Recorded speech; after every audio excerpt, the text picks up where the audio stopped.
sæl, kæri hlustendur, og verið þið hjartanlega velkomin í þennan heilsumóla með Önnu Sigurðardóttur og mér.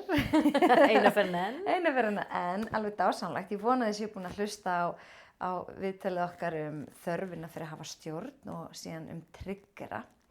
En í dag þá ætlum við að ræða eitthvað annað. Við ætlum að ræða sambandið eða tengslin við okkur sjálf, af því að við ræðum svo oft tengsl okkar við aðra, eða sambandið okkar við aðra. En af hverju er mikilvægt að vera í góðum tengslum við okkur sjálf? Nákvæmlega. What? Snýst ekki allt alla aðra? Nei, það er svo áhugavert að við erum einmitt svo ofta að vinna í því að alltaf þarna út á við. Já. Við erum upptekin að því hvernig aðrir sjá okkur, hvernig þið aðrir upplifa okkur. En ég held reyndar að einmitt með árunum á þroska, og það þarf ekki endilega að koma með árum þroskin. Nei, heldur með lífsreynslu. lífsreynslu. Já, stundum lífsreynslu. Og þá förum við átt okkur betur á að tengsl okkar við okkur sjálf er í rauninni bara uppistaðan að öllu, öðru. Það er alltaf grunnurinn.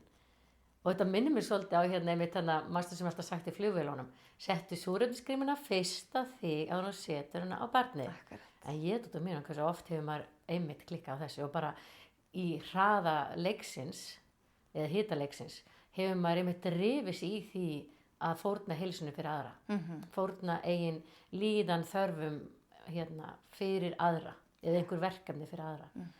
Og hvað einmitt skilaði eftir sig?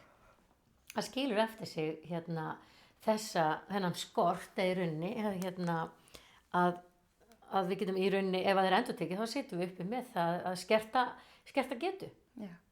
Og skert tengsl og lágt sjálfsmat. Og hvað er sjálfsvirðingin? Þetta er allt farið út gluggann ef við setjum alltaf alla aðra í forgang. En mér finnst reyndar það er alveg opaslega mikið í umræðinni og búið að vera undanfarin ár mikið þetta svona sjálfseflandi, alls konar námskeið og tengsl sjálfan sig, þannig að mér finnst það alveg yndislegt. Það er bara flott hreyfing, hvað það varðar. En hvað myndir þið segja væri að vera í góðum tengslum við sjálfan sig? Já. Hvað er það? Ég myndi segja að þýði að þú ert fann að þekkja vel eigin annmarka eða galla, en þykir jafnvægt sjálfa þig og berð virðingu fyrir þrátt fyrir það. Og það er í rauninni nákvæmlega þetta í hnotskurn, að með öllum mínum kostum og göllum, hruggum og vörtum, að ég geti samt þótt vænt mig og hegða mig þannig að ég hegða mér oftast af virðingu við sjálfa mig. Að því að einmitt er uppi staðið, þá er það sem að ég sit uppi með. Og það sem þessu fylgir oft er einmitt líka það að því meira sem ég læra að þekkja inn á annmarka mína, en annmarkar er ekki endilega eitthvað mínir galla, getur líka verið bara ég og erfitt með að þola við í þessum aðstæðum eða með svona fólki, að það má líka þarna segja, heyrðu, ég ætla að velja mér þá að vera ekki á þessum stað. Ég ætla bara að velja mér að fyrst að þetta er ekki eitthvað sem heillar mig, þetta umhverfi, þetta er ekki að næra mig, þannig ég ætla að færa mig. Já. Þannig að ég er ekki tré, ég get vært mig. að það er líka svo fallegt, en þetta, þegar við erum ekki í þessari þóknunarþörf, þegar við erum ekki meðvirk, þá getum við það. En einmitt, þannig að þetta þarf svakalega kjark. Það þarf ofta rosalega kjark að gefa sér þetta leyfi. Maður veit oft að maður ætti að gera það, maður ætti ekki við ákveðnum samskiptum eins og þau eru meiðandi, en maður hefur ekki hugrekkið eða þorið, maður hefur taugakerfið eða að stoppa mann og vanlíðan sem fylgir. Þannig að það þarf kjark að einmitt að sigrast óþægindin við að breyta og að standa uppi mögulega einn í smá tíma, loka á sambönd sem að er ekki að næra mann, eða jafnvel að meiða mann, og að standa svo uppi. Og ég einmitt bæði ég sjálf hef farið í gegnum það og líka á vinkonur sem hafa í gegnum kannski veikindi og átt að sjá að þau væru í umhverfi þar sem væri mikið meiðandi umhverfi og verið nægilega sterk til þess að draga sig út úr því umhverfi, til þess að hlúa að sér og byggja sig upp, það til að vera nógu sterk til þess að mynda ný tengsl. Og ég hef oft verið að segja við þessar vinkonur mínar að skjólstæðinga, ekki gefast upp, ég veit þú ert einmana því nú hefur þurft að loka því það mikið af þessu samböndu voru að meiða þig og ekki holl þér. Ekki gefast upp að þegar þú hefur aftur getu þá myndu geta sótt í heilbrigð sambönd sem eru þá nærandi og styðja við þá mannski sem þú vilt vera og ert í grunninn. Já, þannig að maður þarf stundum til þess að geta tengst sjálfan sig betur að taka sjálfan sig út úr aðstæðanum, þetta minna það? Já. Já. Já, stundum er það þannig ef við finnum að aðstæður eru meiðandi eða fólk er samskipti og stundum ef við tölum um hérna að ég var að tala á hann að þekkja annmarka sína eða einmitt eða hérna og annmarkar er að þekkja hvað meiðir mig og stundum er það sem meiðir mig ekkert endilega bara eitthvað ég heldur eitthvað út fyrir mig. Já. Og það er þá kannski jafnvel bara fjölskyldumeðlimir eitthvað svona hérna, þannig að það þarf styrk en við styrkin að standa með mér, að fylgja eftir þörfum mínum sama hverjar eru og hérna og viðhalda því er að fara að efla mig og sjálfsfyrirgin eykst og náttúrulega sjálfsöryggið. Þannig að hérna En hvernig vitum við, er einhver merki það að einhver sé ekki í góðum tengslum við sjálfan sig? Já. Ef við hugsaum þetta hinn vinkilinn. Já, hvernig veit maður það? Það er, veistu, ég þetta er svolítið góð spurning að því að hérna, ég spyr oft fólk sem kemur hérna og þegar ég segi, það talar að sé hérna, oft þetta þeir sem eru streittir eða bugðar og þeir segja bara, já ég er að gera þetta og ég segi já og hvernig, nefndu dæmi hvernig þú finnur ró eða öryggi og það hefur ekki eitt dæmi. Og það segir mér að þú ert í mjög litlum tengslu við sjálfa þig. Þú ert bara í tengslu við ytri þarfir til að fylla upp í að standa þig, gagnvart öðrum eða öðru verkefnum. Þú ert ekki kannski búin að hlusta nóg á, sko, við erum auðvitað alltaf með, við munum alltaf hafa þörf fyrir að skila af okkur, að sé þörf á okkur. Það er ekki eitthvað sem að hætti, heldur það má ekki vera í botni að þú sért bara að sinna þörfum annara og engum þínum. Þetta þarfum, þetta er svona eins og voljumtakkar og þú horfir á svona, og ég hreyfi hendunum hérna upp og niður, eins og svona hljómborð og þú sér svona fullt af svona voljumtökkum. Þannig að þú mátt ekki hafa í hæðsta, þóknast öðrum eða skila verkefnum af mér, standa mig vel, bara í hæðsta, en hafa hlúað sjálfur mér, hvílast, mun að segja nei þegar ég er búin á því, að hafa þá voljum taka bara í nulli. Þannig að snýst alltaf þetta jafnvægi, bara hvar er þetta jafnvægi? Þannig að þú verður að lækka stundum í einhverjum ákveðnum þörfum eða kröfum, jafnvel þú hafir þær og hækka meiri öðrum til þess að þú sért að finna þetta þessi innri ró. Bara alveg svo ef að, eins og ég held að fara að taka dæmi að mér, er að ég til dæmis svona manneskja sem að, þú veist, er svolítið ástríðufull, þannig ef ég hef áhuga á einhverju, þá er ég alveg bara fer ég full force inn í það. Þetta er mjög náttúrulega algeng ADHD-einkenni en ég er ekki komið greininguna en ég er alltaf á leiðinni. Allavega, það skiptir ekki máli, ég er allavega með þessi einkenni. Og það sem gerist þá er þá oft frussast ég áfram í ástríðunni.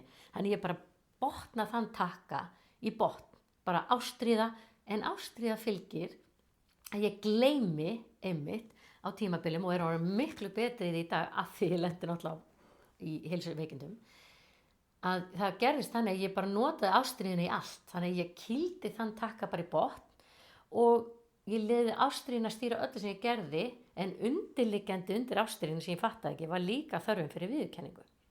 Þetta voru fleiri en einn takki, þetta var ástríða og svo líka þörf fyrir viðurkenningu.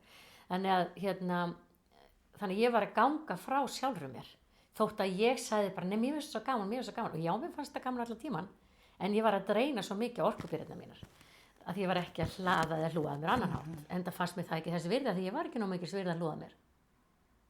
Það var ekki fyrir eftir þess að maður fattar, býttu, skipti það máli? Skipti ég máli? Að því ég held bara að vera nógu að allir aðri væri sáttu við mig, þá skipti ég máli. Það fannst mér ég vera nógu góð. Þannig að með tímanum lærði ég að þó sé mig ástríðu ennþá, alveg bara blúsandi, ég þarf að stoppa mig af í hegðunina fylginni eftir. Þannig ég er verið að passa upp og ég sett svona leyfi voljumtakkan og fara kannski upp í 5 í staðin fyrir 10 og þá inn á milli að vera að hlúa hinum þáttunum. Þannig ég sé að bera áfram virðingu fyrir mér. Og stundum tekst þetta bara ekki neitt og ég frusast óvart og þá bara bakka ég þegar ég fatta það. Og það er líka hluta þessu einmitt að hvernig get ég átt góð tengsl við sjálfum mig? Er í rauninni er að læra svolítið inn á þig, læra á einmitt, ég er alltaf að tala um þessa líkamsnæmni, þessa sjálfsvitund og það hefst alltaf allt á að læra á sjálfa sig og við lærum á sjálf okkur, þetta er bara svona nám, þetta eru mörg lög af því við erum marg laga og við erum með mörg kerfi í líkamanum, þú veist, ég meina bara eins og að læra inn á hungurmerkin okkar, þú veist, svengdar vitund, það er bara eitt og sér alveg fræð út af fyrir sig, það er að læra inn á líkamsvitund, líðan í líkamanum og verki og annað og styrk og svo er það líka að læra á bara hugræna vitund, bara hvar er stödd, hvernig eru sveiflurnar, þú veist, er ég núna mjög streitt og að læra að taka eftir því og síðan að læra verkfærakistu hvað ætla ég að gera ef að staðan er þessi eða þessi. Og þetta er alveg, ég heyra það núna þegar ég að tala með þetta er alveg bullandi stór skóli en við erum ekki það, við erum auðvitað alltaf að læra eitthvað þannig að ekki halda að þú sért að byrja á núlli, þú ert hver og einu manneskja geymir svakalega mikla upplýsingar sjálfa sig, hún er bara ekki alltaf búin að taka þau, setja þau á borð og fatta að ég er með þessu upplýsingar og ég veist það er svolítið skemmtilegt þegar ég er sálfræðimeðferð þá segi ég alltaf bara ég ætla ekki að segja þér að byrja á einhverju nýrri hegðun, ég vil að þú fari heim og skoðir hvað þótt að sé eldgamalt sem veitir ánægið ró, bara farðu að dustaðu ríki af einhverjum minningum og hugsaðu bara hvað fannst mér gaman að gera, hvað veitir mér ró og ef að þú finnur ekkert sem er bara mjög sjaldgæft, ég hef bara aldrei heyrt að þá get ég komið með tillögur, annars bara notuðu það sem að líka með þinn þekkir og fannst gott, að því það er miklu betra að virkja gamlar venjur, þá auðveldara fyrir það ná í þar, heldur en að skapa nýja venjur, þó að stundum sé það auðvitað þörf, en þá bara vinnum við því. Æja, þetta er svo dásamlegt. Það rifjast upp fyrir mig dæmið sem þú tókst held ég því ég tók viðtal við þig fyrir 2 árum. Þegar þú veist að tala um að tróða snjóinn. Fyrsta skipti sem að gengur í snjónum er það erfitt. Einmitt. En svo er það auðveldara þegar komin. Já, meiri fótspor og þjappa betur. Og það er bara svolítið eins og með venjurnar. Já, það er það. Og þetta er bara, þetta er allt æfing og en það sem er svo dásamlegt, alveg sem ég er alltaf að upplifa í minni vinnu, það er svo, bara ég veit ekkert, ég fæ bara gæs og núna við tilhugsunna þegar ég sé elsku fólki mitt eins og ég kalla þú veist, einmitt upplifa breytingar í hegðunu, hugafari, bara, það er svo stórskrif bara að taka eftir hegðun sinni. Meðvitundin. Já, að vera meðvitaður. Ótrúlega. Það er stærsta skrif og fyrsta skrif er að fatta. Heyrðu, ég tók eftir ég triggeraðist, eða ég tók eftir þótt þú hefur ekki einu svona breytt hegðun. Af því að það er, þú getur ekki breytt neinu fyrir þú fattar og ert að gera það. Þannig að ég bara elska þessi moment og svo þegar þau fara síðan að ná árangri, það er ótrúlega dýrmætt. Að því svo byggir maður alltaf ón á það. Þú ert alltaf bara að byggja ón og bara alveg svo með vöðva. Að þú veist, ef að þú vilt styrkja þetta í backpress og byrja á því að nota handlóð og svo ferð að færa yfir í stöngina, þá er það ógeðslega flott, ég er bara farin að lyfta backpress og stöng og svo fyrir eins og þú þekkir aldeilis, og svo með lóðin og það og þetta er yndislegt og þó, jafnvel þó þú fari í pásu á þessum æfingum og það komið bakslag, þá er alltaf ákveðin grunnur. Þú tapar hann aldrei alveg. Nei, ég tala nefnilega oft um þetta, þó ég spila aldrei tölvuleiki sjálf, þá tala ég svolítið um þetta, þú veist, til skjólstæðingar sem koma til mín í heilsumarkaðlöfun, að þau séu að fara upp eitt borð, eins og í tölvuleiki. Já, það er sniðugt. Af því að þegar þú ert komin í næsta borð, þá veistu hvað gerðist í fyrsta borðinu og þú hefur ákveðna þekkingu, þú ert að vaxa. Og svo þarftu að öðlast ákveðna reynslu til þess að komast upp í 3. borðið. Þetta er rosa góð myndlíking. Af því að ég var með heyrði nefnilega daginn að við ættum að hafa aldur eins og level. Mjög snið. Þannig ég kom á level 52. Það er nú helviti flott. Það er að því að þú veist, það er alveg rétt eins og segir með reynsluna. Að það er sjaldnar sem að tapar einhvers konar reynslu alveg. Nema að verða einhver algjör skerðing, Nei, hún er bara í síðasta borði, Já, hún er í síðasta, einhverjum taugaendum. Einhverjum taugaendum, já.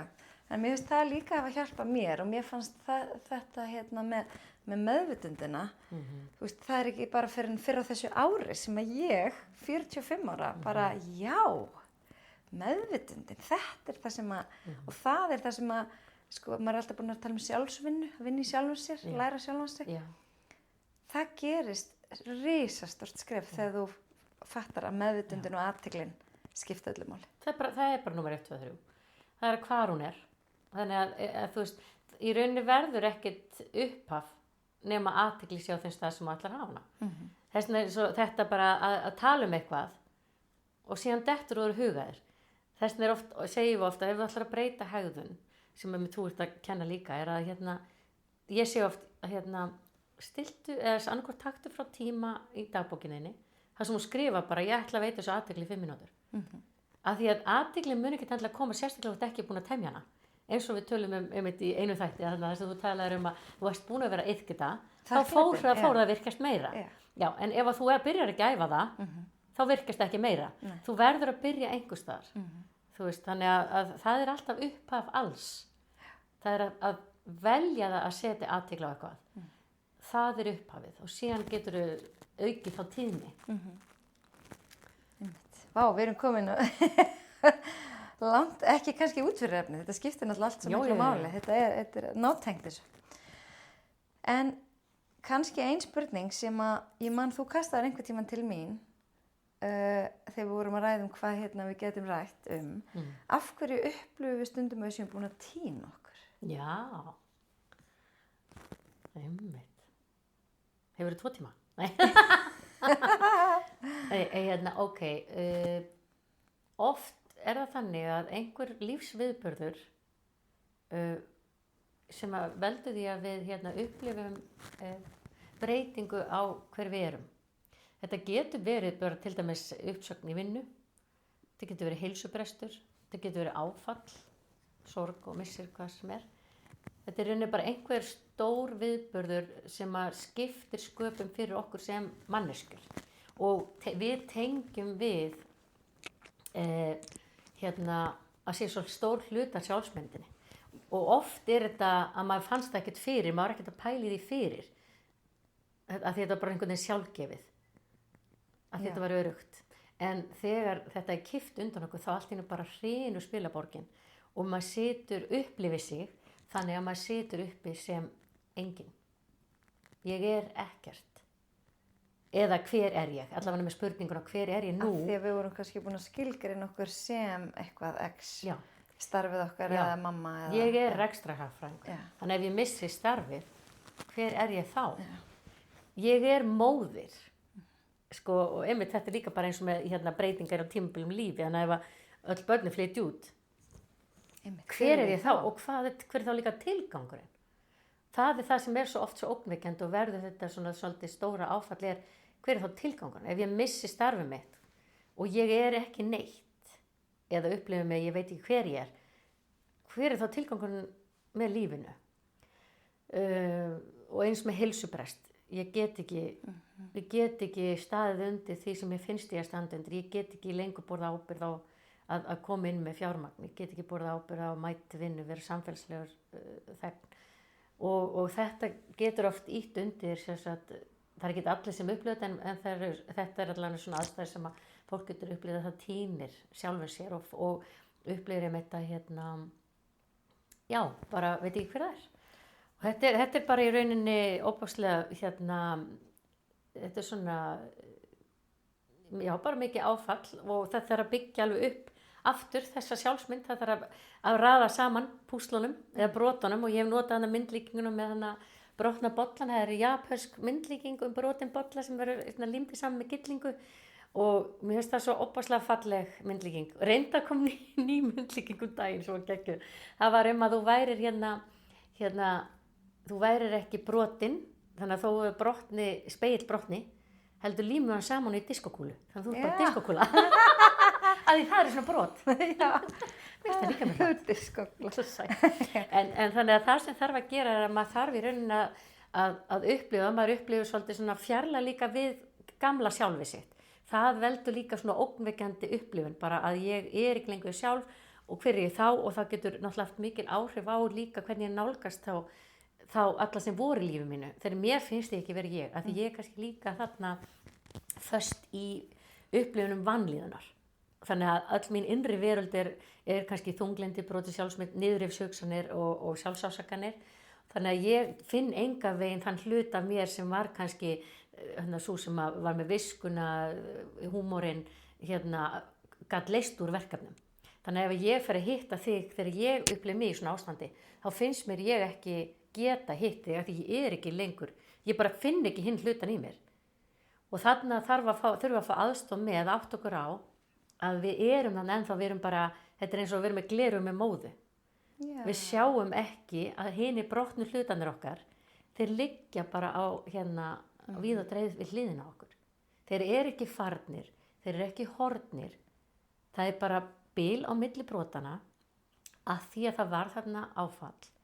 Og hægt og rólega með vinnu, með því að hlúa aftur að sárinu sem að liggur í taugakerfinu og áfallinu, þá hægt og rólega draga brotin aftur saman og límast með gyllingu sem styrkur þinn í að endurheimta lífið, endurheimta sjálfsmyndina, endurheimta tilganginn og vinni því að finna tilgang aftur, vinni því að byggja þig aftur upp sem manneskja. Þó að þú verður ný manneskja, þú verður kannski aldrei aftur eins og varst, en þú verður opaslega fallegu bolli með gyllingum eða diskokúla. Þannig að þetta ferli og já, þetta erfitt. Þetta alveg svakalega erfitt. En það sem við megum ekki gleyma þarna að og það sama og ég upplifði þetta við sjálf minn missir, að þarna upplifði þetta ég varð einhver allt önnur en ég var alltaf bara sorgmædd og þunglind, en svo af því að fæðingarorlof náttúrulega bara 3 mánuðir, þannig að ég var bara að fara í vinnu aftur sem sálfræðingur og ég hugsaði bara, þú veist, hvernig ég að fara að vera hún þegar ég ekki hún? Þú veist, ég bara veik ef ekki veikar en skjólstæðingarna mín leið með þá. Og fannst ég bara enga veginn geta náði viskunum mín eða neitt. En af því að við þurftum að borga reikninga, þá bara keyrði ég af stað í vinnuna. Ég gleymi aldrei, ég grét alla leið í vinnuna, bara kvíða og vanlíðan en ok, og þurrkaði mér tárin og var sem betur ekki að vinna mikið, bara einhverja nokkra klukkutíma. Og það sem ég fattaði ekki var að þegar ég birtist á vinnustanum, þá mættu mér allir eins og svo annað sem var hæja gott að sjá þau, og auðvitað kannski föðmuðu mig og sýndu mig mildi, en málið það sem það gerði var að það kallaði fram gömlönu. Það gæsa hún. Og þetta var svo opaslega dýrmætt, þó svo ég væri sorgmætt, þá var ennþá hinn hliðin að mér að varðana. Þau sá hana, bara ekki þú. Þau sá hana, já. Og hún í vasanum á mér, þú veist, þannig að, og þó svo að, og ég fattaði ekki að það eru ákveðnir persónulegir eiginleikar sem ég missi ekki nema að verða ákveðin heila skerðing eða skerðingar okkur ákveðnum taugabrautum, en það hafði ekki orðið í mínu tilfelli, þannig að, þú veist, auðvitað ég ennþá með húmorinn og auðvitað var ég ekki búin að gleyma viskunum leiðu ég settist inn í viðtal, þá var ég bara all in. Þú veist, þetta svo ótrúlega merkilegt hvernig við þessi svona misræmi í sjálfsmynd á hvernig ég sé mig eða þú sér mig, þetta ofboðslega magna fyrirbæri og þetta líka mjög óþægilegt að lifa í. Það mjög óþægilegt að lifa með sér og finna að maður svona ólíkur eftir aðstæðum. Hvernig fólk, af því þá erfitt fyrir mann að treysta því hver ég þá? Ég þessi þunglinda sem ég upplifað með heima? Ég þessi hress og skemmtileg sem þú ert að segja ég sé? Og svarið við þessu í raun að ég bæði. Og það það sem maður þarf svolítið að læra að tengja saman með gyllingunni. Ég bæði elskuleg, þetta allt í lagi. Þetta allt í lagi og þetta kemur með tíman. Bara gefðu þér rými á að þú ert öll þessi brot. Og þau bara hægt og rólega þegar aftur kemur öryggi á taugakerfið og aftur kemur ró og jafnvægi í lífið, þá kemur aftur, nægi aftur heilda myndin af mér. Langa oftast með ákveðinni vinnu. Þetta var frábært að við komum inn á þetta. En fyrir þá sem að vilja styrkja tengslum við sig sjálf, eru kannski ekki búin að týna sér, heldur bara finnast þér ekki alveg kannski í nógu góðum tengslum við sig. Ertu með einhver dæmi, þú veist, hugleiðingar eða æfingar, eitthvað sem að hlustundur geta gert til þess að styrkja þetta samband eða efla þetta samband? Og þá við tölum athygli. Það að byrja á því kannski að að vera svolítið vakandi, segjum að þið langi bara að fara að vinna svolítið í sjálfur og fara að rækta þetta samband við þig.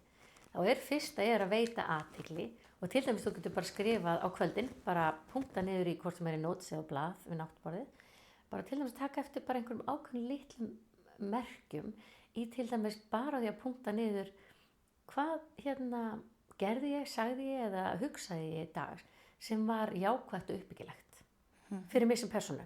Þannig að þetta svolítið svona svo þakklætisæfingarnar. Hvað við mig sem sagt gott og jákvætt. Þannig ef ég væri bara að ræða við vinkonu, ég ekkert að biðja að segja, þú mátt segja ég falleg og æðisleg manneskja, ekkert mál. En það sem oft fundist við þegar við fyrir svona opbóðslega stóra staðhæfingar, þá fær fólk svona mótstöðu innan með sig, ég get ekki sagt það og það hjálpa mér ekki neitt. Ok, þá við áttu alltaf að mæta þér þar sem þú þoli við.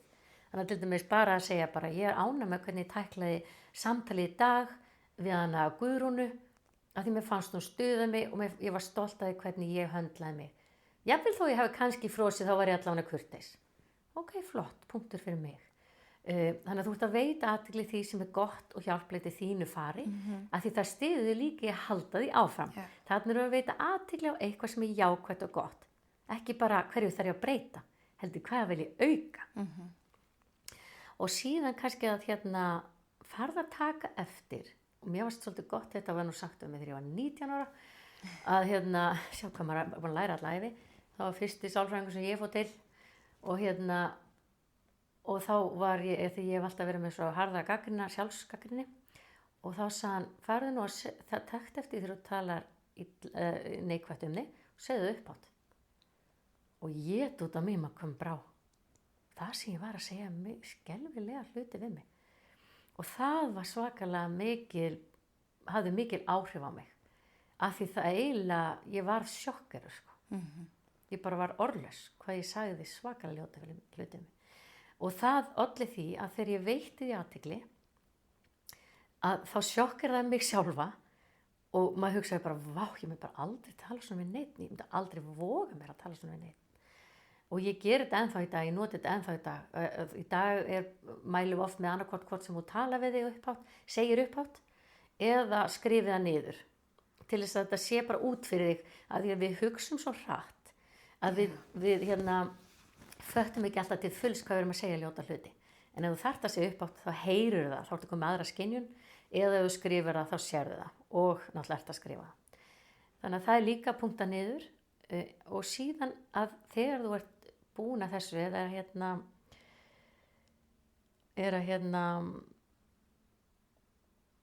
að mér finnst líka rosa gott að annar að þarna að fara að auka líkamsvitund líka, bæði hugrana og líkamlega og tilfinningulega, bara að taka eftir kannski þetta að hvar fann ég fyrir óþægindum dag, eða hvað öllum er óþægindum, það þarf ekki að vera eitthvað dramatískt, það má vera dramatískt, það má vera bara, að ég fann pínu með hnút þegar Guðrún kom tíminn, en og hvað held ég mögulega hafi verið, og þú þarft ekki eitthvað að fara í greiningar, bara það var óþægilegt. Bara taka eftir. Já, bara taka eftir, og aðnur aftur að tala um athygli. Og þannig að það er að punkta bara svo niður, vera vakandi, og síðan alltaf þeir uppi staðið. Þannig að þú ert búin að punkta kannski niður einhverja þætti, sita með þér og ímyndar að þú sért bara að horfa á þetta blað, og þetta er bréf frá vinkoninni, eða vini. Og sita með þessari vinkoninni með þessu blaði og bara senda kærleika. Bara væntum þykju. Og mér finnst það rosa gott, við erum oft að gleyma þetta hluta því að læra, þykja væntum okkur líka stundum að læra bæði að næra okkur vel, að það er að vera góðu við sig, það er að hvílast vel, það er að vera góðu við sig, það er að stunda hreyfingu, það er að vera góðu við sig, alltaf að hugsa til langstíma, alltaf hvað er hjálplegt til langstíma. Þannig að þó að ég þetta kannski eins og ég kalla aftur að skýta upp á bak, ég er ekki að fara að borða snúdaðilega en ég borðaði snúða á þann, skilur, það er allt í laginn á milli. Er að snerting er ofboðslega mikilvæg fyrir okkur en líka frá okkur sjálfum, af því þá erum við aftur að segja okkur sjálfum ég er örugg. Þannig að það er líka gott stundum með bara einmitt mjög skott ef þú ert að senda þessu bréfi eða punktum sem skrifa niður hverju tókst eftir sem var óþægilegt í dag, hvað erfiðu tilfinningar upplegaðu, en líka þetta með hvað þú ert stolt af, að þá sita kannski með hendur og hjarta stað eða haldið þannig þig og þó að þér finnst erfitt að sýna þér kærleika, þú getur ímyndaði þá þú sért að senda þessari vinkonu eða vin þennan kærleika. Að þá ertu að virkja sömu brautir heilans eins og þú væri að senda þér. Og þarna ertu að styrkja þá þennan vöðva, ef maður ekki tala sér svo, það taugabrautir, að virkja sefkerfið og vakustaugina sem að ýtir undir að taugakerfið telur sig vera örugt og þá ertu að róa streitukerfið. Og þá hefur alltaf auðveldari aðgang að dómgrindinni og visku. Það er lykillinn að þeirri hurð. Og þá er ef það er eitthvað sem að þú vilt taka endumat á, þá getur þú ekki ákvörðun þá hvort það sé eitthvað sem þörf er á að breyta á morgun eða fá aðstoð með eða. En það er á þessum stundum sem þú vilt taka stórar ákvarðanir. En það er aðalega þetta að þessi sjálfsgagnrýni er svo opbáslega erfið vegna svo hún virkar svo varnarkerfið. Og erum við þá ekki að vera í góðum tengslum við sig er eitt, en að vera í tengslum við sig almennt er kannski annað. Skilur hvað ég við? Að við viljum vera í góðum tengslum við okkur sjálf, en sumir eru bara í engum tengslum. Já, akkurat. Það er kannski allt annað mál. Já, þetta er margslungið. Og margir, ég upplifði þess oft inni hjá mér, sumir eru í mjög miklum tengslum við hugafar sitt og kunna vita allar hugsanir frá A til Ö, en þau hafa enga mjög litla tengum við líkamann. Og ef ég segi, hvernig líður líkamann? Ég finn ekki neitt. Hvar finnur fyrir einhverju tilfinningum einhverju í líkamann? Eða finnur eitthvað, ég finn hnút, veist hvað tilfengið er? Nei. Eða öfugt, sem eru bara alveg á hreinu. Ég finn bara alveg fyrir undir hægra rifbeininu, ég finn fjörfisk, ég finn hjartslátt, það eru ofurnæmi á líkamann. En málið þetta snýst, þetta er ekkert eitt síðri að vera en hitt, þetta snýst bara og líka þetta með sjálfsgagnrýnina, er að læra inn á sig. Við erum bara öll með pitti, við munum ekkert geta hreinsað alla út. Það snýst aftur ekki það. Það snýst ekki að losa sig við skítin okkar. Það snýst að læra að lifa betur með skítnum okkar. Nei, við erum öll með einhvern skít í bakbókanum. En málið það, ef ég held áfram að tala þetta leiðilega orð, skít, að ef vandinn það, dregur það mikið úr lífsgæðum og líðan að þá þurfa að fá hjálp, fá aðstoð. Ef þetta er ekki það mikið vandi, þá aftur að vinna í því bara hvernig get ég lifa betur með það að ég á bara erfitt með þetta. Hvernig get ég lifa með þessar sjálfsgagnrýnu rödd. Læra að dansa í rigningun en ekki bíða eftir að stormurinn fari hjá. Alveg rétt. Af því að við verðum að halda áfram að lifa þó það sé rigning. Þú veist, eins og ég hef aðeins verið að tala undanfæri, þá hef ég verið að það hefur hækkað svo kvíðin hjá mér. Og ég er búin að eiga mjög slæma nætur, alveg 4 nætur sem ég sef illa af kvíða. Og ég veit alveg hver ástæðan, það er ákveðin trigger í umhverfinu mínu sem veldi á kvíðinu að hækka og það virkast svona imposter syndrom einkenni hjá mér sem að kvíðin minn heldur ég sé í hættu. Og málið það að ég er að gera allt rétt. Eins og ein vinkona segja, akkur gerir bara ekki þetta núvitunda tricks, en læknast það bara ekki. Og ég bara, nei, það er ekkert sem læknar það. En það sem ég get gert að ég get farið sem best í gegnum slæm tímabil. Að því það er hægt að fara verr í gegnum eitthvað og betri í gegnum eitthvað. Og eins og ég segi, að ef ég myndi núna, en nú er ég búin svo vitlega þessa nætur, sem þýðir að streitan er hún há, bufferinn er lítill fyrir áreitum, og ég veit þetta náttúrulega að ég er búin að fara oft í gegnum þetta ævina, þannig ég fann að þekki með þetta svo vel. En ég þekki ekki bara pittin, ég þekki líka styrkleika mína og verkfærakistuna. Þannig að það sem ég geri að ég reyna að draga úr áreitum eins mikið og ég get og hef stjórn á. Þannig ég reyna að draga úr áreitum sem ég veit að svefnskorturinn mun valda meiri vanda. Ég reyni ég held áfram að hlúa að mér að nota hugleiðslurnar að ég veit að skiptir máli að gera þær, jafnvel þó að ég sé mjög tens undir þeim. Og ég stundar hreyfinguna því ég veit að það losar svakalega streitu hormónin og léttir á allir losun og spennu. Þannig ég held áfram bara að mæta mér hjálplega. Ég hefði getað verið kvíðin og farið beint í að til dæmis drekka rosa mikið áfengi til að deyfa vanlíðunina og þreytur sem veldur þessu. En það hefði ekki haft hjálplega áhrif til langstíma. Það hefði ýtt undir verri svefn. Verri svefn, ýtt undir meiri streitu og meiri kvíða sem því ég er þannig snar klikku á miðvikudaginn. skilur, að því þá safnast það bara upp, safnað verið streitum, verið bólgum og vanlíðan. Það heitir óhjálpleg nálgun á vanda.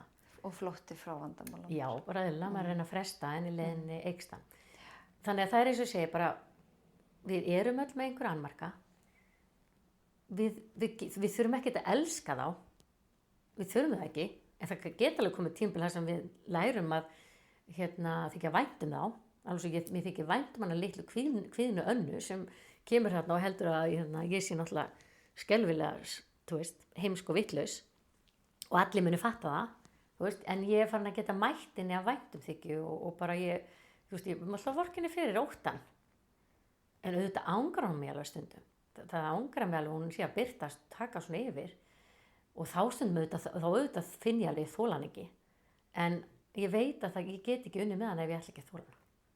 Þá verður hún háværara, þannig ég verða að mæta hana mildi og væntu þykju og líka kannski skilja hlutverkanar. Ég verð að skilja hvað hún að reyna að segja. Hún er náttúrulega bara hrædd að við séum ekki öruggar. Ég þarf náttúrulega einmitt þarna að hjálpa henni að skilja að þar sem hún kemur úr umhverfi þar sem ég var barn. Það er ekki staðin í lífum dag á mér 50. Þannig að maður þarf svolítið svona að þjálfa hvað þarf hún að segja eða heyra. Og það er náttúrulega bara eitthvað sem ég hef lært í gegnum allar mínar sálfræði meðferðir. Sem hver veginn þarf að læra á sig. En svo mitt þetta að það er alltaf svo gott að þú sagðir hvernig ætti mér að rækta svona þessa sjálfsumhyggju og bara þessa lærdóm að læra að sjálfa sig er að einmitt byrja alltaf bara að taka eftir sjálfum sér, taka eftir eigin viðbrögðum, taka eftir eigin einkennum og það eina sem ég vil nefna er að oft bara svo vitið að þegar við fyrir að vinna með sjálf þá hækkar í einkennum þannig ekki vera hrædd við það en auðvitað þetta er mjög mikil vanlíðan þá bara fáið aðstoð með það en það er bara eins og einmitt manstu að því sem veitum athygli það vex þannig að þú veist Já, hvort sem það er gott eða slæmt. Já, það er alveg rétt en það er bara þá að ef það er ótti á bakviða þá fáið aðstoð með það en svo líka þetta að því sambönd okkar við sjálf ykkur hafa svo mikil áhrif á samböndu aðra. Algjörlega. Þannig að, og þá aftur, ef við komum aftur að það kemur alltaf upp í hausinn á mér, að stundum einmitt þegar við förum að vinna í sjálfum okkur, þá getur það valdið í að við getum ekki átt í samböndu við ákveðna aðra sem við höfðum áður. Eða hínáttina, stundum verður samböndu betri þegar við erum komin í gott samband okkur sjálf. Já. Og þannig að það er líka svo áhugavert að taka eftir hvað gerist þegar maður breytist alveg. Maður breytist alveg ákveðin átt þegar maður fer að vera, að því maður fer að setja meiri mörk. Að því þú ert fann að heyra á betur í þörfunum og lækka meira í voljumtakkanum sem segir ég þarf að þóknast öðrum. Þannig að það getur breytt rosalega mikið mynstrum þannig að í samskiptum. Þannig að og það er yndislegt að sjá hvaða sambönd virkast. Það var einmitt eins sem sagði mér að hún var alltaf búin að vera að lánsum í lífinu. Þá meini ég ekki lendi inn einu alvarlega og ekkert sem að kasta henni svolítið á hliðina í líðan. Svo lendi hún í því að bara upplifa svakalega mikil kvíða og kvíðaköst og bara virkilega illa og svefnleysi. Og þetta var mannski sem að var vön að vera bara með allt á hreinu einmitt svolítið með stjórn á öllu lífinu. Innrúturum í síðasta þetta. Og þá hafði aldrei allt ekkert verið neitt mála því hún hafði stjórn á öllu. Og svolítið dugleg líka á stjórn og fjölskyldumeðlimum og svona. Svo lendur hún í þessu og hún viðurkenndi, hún sagði bara veistu það, ég hafði aldrei skilið af hverju fólk gat ekki bara hrist eitthvað af sér. Og ég skildi það bara ekki. Og núna var ég búin að upplifa þetta, að missa algjöru stjórn á líðan minni og heilsu, bara upplifa hálfgerð taugaáfall og það sem var svo magnað að ég er á vinnustað og ég átti einhverjar svona 3 vinkonur. En það sem gerist þegar ég ákvað að opna bara á þetta og ég var svo stolt af henni fyrir það að því að oft þegar við upplifum einmitt svo svakalega breytingu á okkur sjálf þá förum við í skömmina og það var svo aðeinslegt og hún fann aldrei skömmina og ég var alveg svo aðdánavert, ég var svo ánægð með það því að það er svona oft þegar við upplifum breytingar á okkur en alls ekki alltaf sem er dásalegt að því að skömmin kemur okkur í hólu og við heldum vanda. Þannig að það sem hún gerði var að hún leiði sér bara að tala um líðan sinni í vinnunni. Hún eignast fullt af nýjum vinkonum og miklu meiri umhyggju og bara tengst en hún hefði gætt ímynda sér. Hún sagði bara, þetta eru að opna alveg heiminn minn og nú er ég búin að heyra að miklu fleiri en ég eru búin að fara ekki svo mikla vanlíðan og fleiri en ég er á kvíðalyfjum og ég vissi það bara ekki. Akkurat. Og þetta var svo fallegt. Líka því hún gerði þetta svo fallega. Hún meðtók þetta verkefni sem hún fekk í hendurnar eða þessa vanlíðan og hún meðtaka af svo mikil virðingu. Þannig að fór svo vel með það. Þannig að hún bara eignaðist sterkari tengsl. Já. Svakalega fallegt. Dásamlegt. Já. Einmitt. Já, þá veit ég hvað ég segja. Nei. Er eitthvað að lokum? Erum við búin að tæma listan? Held það. Þú veist bara kannski að það að rækta sambandi sjálfs er náttúrulega lífstíðaverkefni. Þú veist, við erum alltaf að læra og svo lífið eintóm tímabil þar sem þetta í gangi og þá þurfum við stundum að setja áhersluna þarna, tímabil þar sem eitthvað annar í gangi og gefa okkur bara smá, við erum tillitssam við okkur, hugulsam og þetta bara æfing, þannig að þó við náum ekki kannski að vera alltaf on it, að þá bara skilur það bara ekki þannig. Nei, við erum aldrei alltaf on it. Ég segi stundum, jafnvægi eitthvað sem hún einu svona ári í korter. Þá það farið. Vonandi hægt að ná því aðeins ofta kannski. En bara markmið ekki í raun að ná einhvers, þetta ekki svona lokapunktur. Þetta bara ferli og þú ert alltaf bara að reyna að vinna í sjálfir, hlúa sjálfir og myndu bara reynum bara að mæta okkur af þessari hlýju og mildi. Reynum að mæta okkur sem myndum mæta besta vin. Þú veist, bara það helsta æfingin. Og læra að þykja vænt okkur. Við höfum svo margt. Ég hef aldrei hitt einstakling sem hefur ekki eitthvað fallegt að gefa að bjóða. Þetta bara alveg sama hvað manneskja hefur komið inn til mín og sagt ljótar sögur, jafnvel gert eitthvað skelfilegt eða ljótt, þá hef ég alltaf og við náð að vinna að því að líka sjáum mitt hinar hliðarnar á manneskjunni. Við erum ekki bara eitthvað eitt, við erum svo margt. Við erum alls konar, við erum með mörg hlutverk, við erum með alls konar eiginleika og að bara að læra að þykja svolítið meira vænt okkur.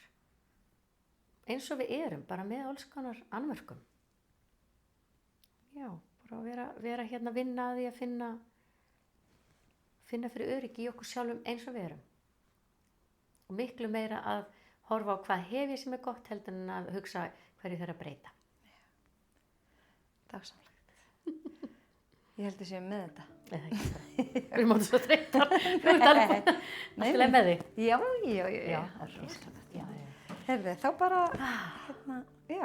bara takk elsku Anna fyrir þetta að gefa þér tíma á þessum stað í lífið þínu, þar sem ég veit að það er mikið álag og allt að koma og deila með okkar hinum visku þinni, og visku brunninum. Já, vonandi gagna þessu.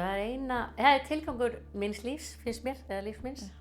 Það er að gera gagn og vonandi hjálpar þetta einhverjum. Ég sko 100%. Þannig að það er bara eina sem skiptir mál fyrir mig. Takk fyrir að bjóða mér. Maður lærir meðan maður lifir, var það sem ég hugsaði þegar ég var búin að taka þetta viðtal. En það er svo mikilvægt að fræðast og læra og hlusta á innsæið og bara auka meðvitundina, að lifa í meðvitund. En mér langar bara að biðja þig, kæri hlustandi, til þess að fylgja hlaðvarpinu á Spotify, Apple eða hvað sem þú ert að hlusta. Jafnvel gefa hlaðvarpinu einhvern. Kíkja svo á Instagram, Heilsuerla, smetla í eitt follow þar. Því þar set ég líka oft inn hljóðbrot úr þáttunum. Ég set oft inn þegar það er komin nýr viðmælandi og líka í Facebook-hópnum, eða þú ert á Facebook, að fyndu endilega Facebook-hópin með lífið í lúkunum hlaðvarp. Þar getur líka fylgst aðeins með á bakvið tjöldin. En þangað til næst, hafið það sem allra best.